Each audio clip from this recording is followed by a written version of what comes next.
pour accompagner le développement de Porto Novo sous toutes ses formes, révéler la beauté de la ville aux trois noms à travers une campagne régulière de salubrité, l'association Hogbonutor Hogbonuvi Omoadjache ne déroge pas à l'une de ses missions de base.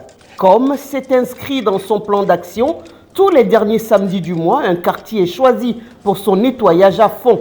Et ce samedi 30 avril 2022, c'est le quartier Tokota Zebe qui a connu la descente dans ses rues des membres actifs de cette association dont Eugène Sounouvou est le président.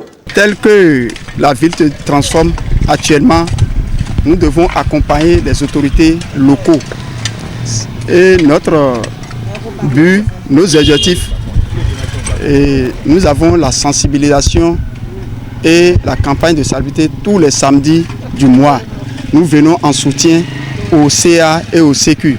Maintenant, accompagner ville Hogbong ton lo bana mo tembome na me no mo do mo de Hogbong lo fidelity mo no kudu yo deme ton no eji association lo sine. Entretenir l'environnement, c'est une affaire de santé publique. Les membres de l'association Hogbonutor Hogbonuvi Omoadjache l'ont bien compris. C'est d'ailleurs pour cette raison qu'ils ne se font pas prier pour se mobiliser pour la cause. Nous, en tant que membres de l'association, nous avons un objectif clair.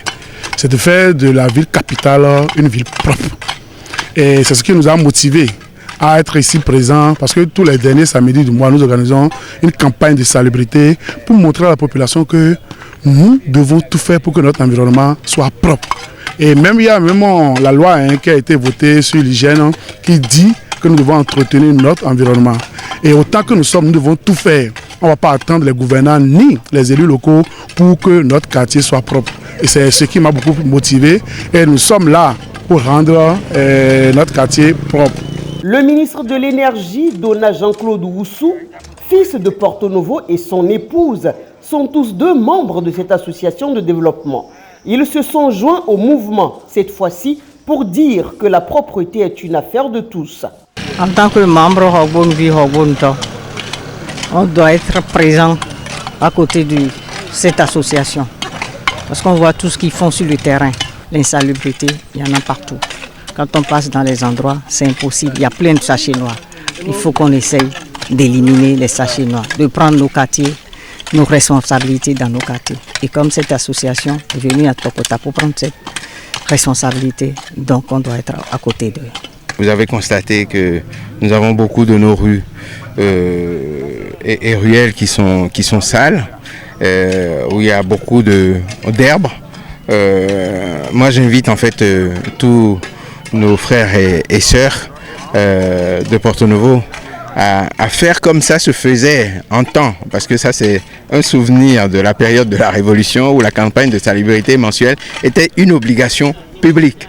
Même si vous n'êtes pas du quartier et que vous passiez, on vous arrêtait, vous allez contribuer avant de continuer votre chemin.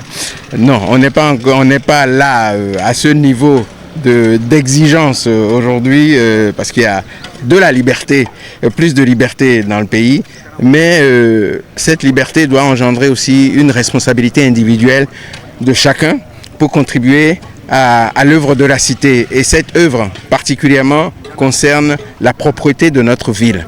Donc chacun, en ce qui le concerne, même si c'est devant son portail, même si c'est devant sa boutique, c'est déjà une contribution importante. Donc c'est à ça que j'invite tous nos frères et sœurs à accomplir cette mission civique de salubrité pour assainir notre environnement, pour une meilleure propreté et une meilleure santé de nos frères et sœurs de Porto Novo. Nous avons également la présence du ministre de l'Énergie et sa femme à nos côtés pour nous dire qu'il n'y a pas de rang, il n'y a pas de classe sociale pour accompagner la propreté de la ville de Porto Novo. L'association Hogbonutor Hogbonuvi Omoadjache est une jeune association des fils et filles de Porto Novo dans le but d'impacter positivement la ville à travers un développement participatif. Après quelques mois d'existence, elle a déjà fait le tour de plusieurs quartiers de ville, notamment Atake, Oueme Fusion, Begos, Sadognon, Tokota. L'aventure se poursuit et les populations de Porto Novo gagneraient à rejoindre la troupe pour le rayonnement de la capitale du Bénin.